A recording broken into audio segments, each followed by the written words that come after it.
imagine leading a tiny new army against the world's most powerful empire? Do you think you could have 26 controversial opinions to agree to sign one document that is meant for everyone's freedom? These are only a few challenges that the famous President and General George Washington had to overcome.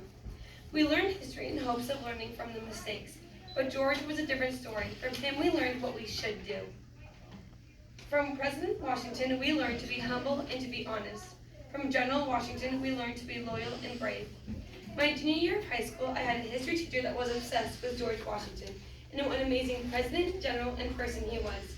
In her class, I heard many presentations on General Washington's success on the battlefield before diving into his success as president. The lessons stuck with me and I found myself intrigued, so I did more research on my own time. I came to the conclusion that George Washington was the best president because he led America to victory during the Revolutionary War, helped write the U.S. Constitution, and established cabinet advisors. Before preaching about George Washington, let's first learn about his history and how he became the man he was. George Washington was born in the once British colony Virginia. At age 11, he was forced to grow up after losing his father. It was believed that after his father's death, he worked on the farm with his mom, and because of his family's wealth, it is predicted that he had a private tutor or attended private school, and that his education was finished at the age of 15. With his knowledge, he pursued the career as a surveyor. According to Career Explorer, a surveyor is someone who establishes official land, airspace, and water boundaries. Eventually, George made enough money to buy his own land. According to History.com, in December of 1752, George Washington began his military service in the Virginia militia. In this position, he fought in the French and Indian War. Afterward, George Washington was placed in charge over all of the Virginia militia. A short 7 years later, General Washington resigned and settled on Mount Vernon, expanding his land. He was then quickly elected to the Virginia House of Burgess. The Virginia Encyclopedia explains that the House of Burgess was the first democratically elected legislative body. It was a group of Virginia delegates that would meet as a lower assembly and then was supposed to report to the British ambassadors. Along the way, George Washington married a widow with 2 kids and was a devoted stepfather. Now that we know about George Washington, let's see his first steps to becoming the best president, starting with winning the Revolutionary War. General George's most famous battle in the Revolutionary War was when he surprised the Hessian military base in December 1776. The Hessians were hired German soldiers who fought for the British. According to National Geographic,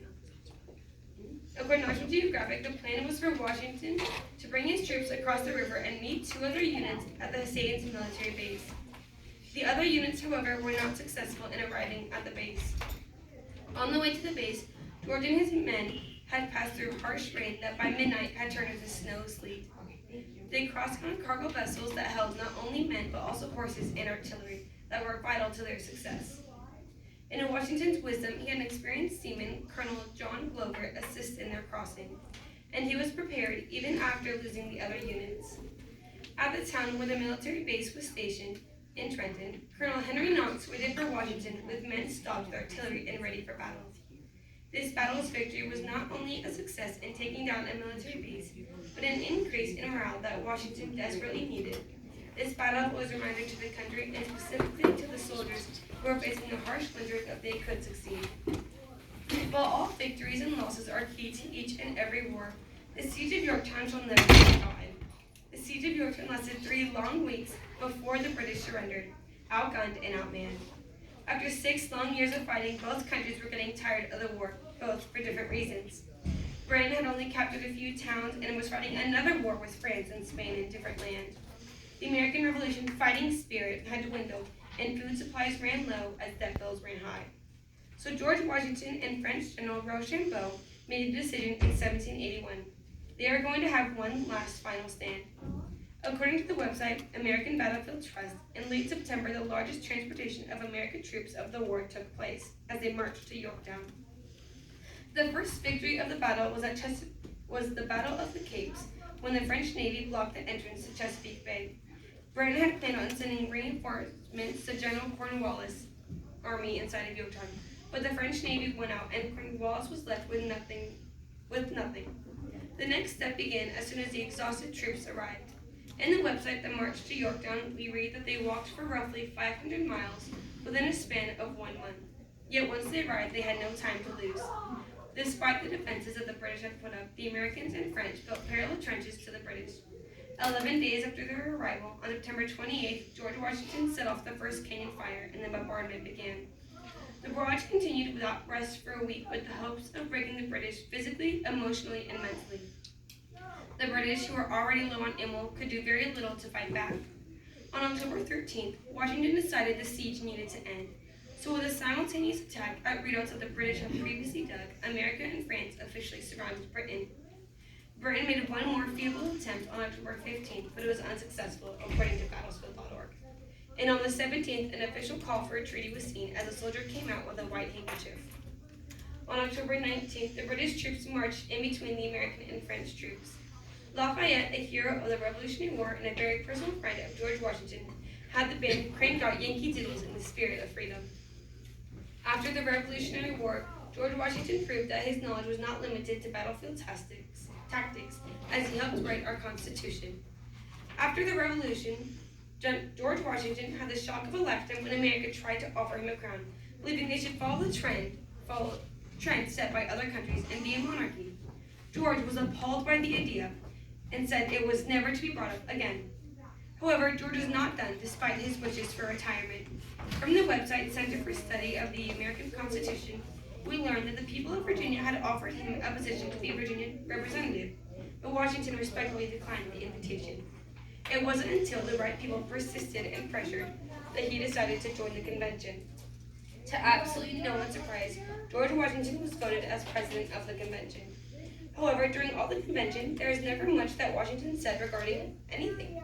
In the end, however, it was still his opinion that swayed many to sign. Washington's letters had the most impact on the people, whether they were published or written privately. The one with the largest ripple effect was one written on September 17, 1787. In this letter, Washington states how the Constitution was written in the spirit of anonymity and the need for our Constitution to be put in place. After Washington clearly stated his support for the Constitution in the words from the Center for the Study of the American Constitution, it was difficult for the Anti-Federalists to oppose it. In more private letters, George Washington continued to express his encouragement for the Constitution. He admitted that though it was imperfect, with the amendment ability, it helps correct and adjust the Constitution as time would need. And it was said by James Monroe in the website The Man Who Would Not Be King, quote, "Be assured his influence carried this government," close quote. With Washington's respect and reputation, he was elected president, and with humility and wisdom like no other president, he chose to have cabinet advisors. George Washington knew that it couldn't be expected for one man to run a country, handle all the money being passed between states and other countries, and take charge of the armies needed to defend our new country. All that was simply too much for one person to be in charge of. With these problems in mind, George created the first ever cabinet advisors. His creations of these cabinet advisors not only showed his wisdom in that one man can't juggle all, but his also desire for his country to remain in peace, as he chose true advisors from the north and two advisors from the south. The website Mount Vernon states that the four cabinets and their advisors that Washington chose were Thomas Jefferson as their Secretary of State, Alexander Hamilton as their Secretary of Treasury, Henry Knox as their Secretary of War, and Edmund Randolph as the Attorney General. According to Washington Administration website, the Attorney General role was to handle the United States government's legal matters. He was also the chief legal advisor for the president. The role of the Secretary of State is to oversee foreign policy, diplomacy with other countries, and all foreign affairs. The Secretary of War was in charge of overseeing all the military operations, and if the time came, to help oversee the war. The Secretary of Treasury was to oversee financial and money matters that related to the federal government. However, this Secretary of Treasury also had an even more potent role. Alexander Hamilton was Washington's right-hand man, and Washington and Hamilton both shared a goal of creating the first national bank that would take on all the state's debts. According to the website The First Bank of the United States, their goals came to life in December 1791. With all of Washington's achievements, it is clear that he is the best president of the United States. Though other presidents have done great things, none has given this country its independence. Washington had the humility and knowledge to know that any more than 2 terms is too much for one man. As he stepped down, even his goodbye speech became a legacy. Washington was a leader. He was humble, he was wise, and he allowed himself to grow regardless of age or position. Because of him, our country was able to succeed when it mattered most. And because of him, our Constitution is the way it is that allows us to adapt and change as the time needs. But if you still have doubts about George Washington's excellence, I urge you to research and decide for yourself.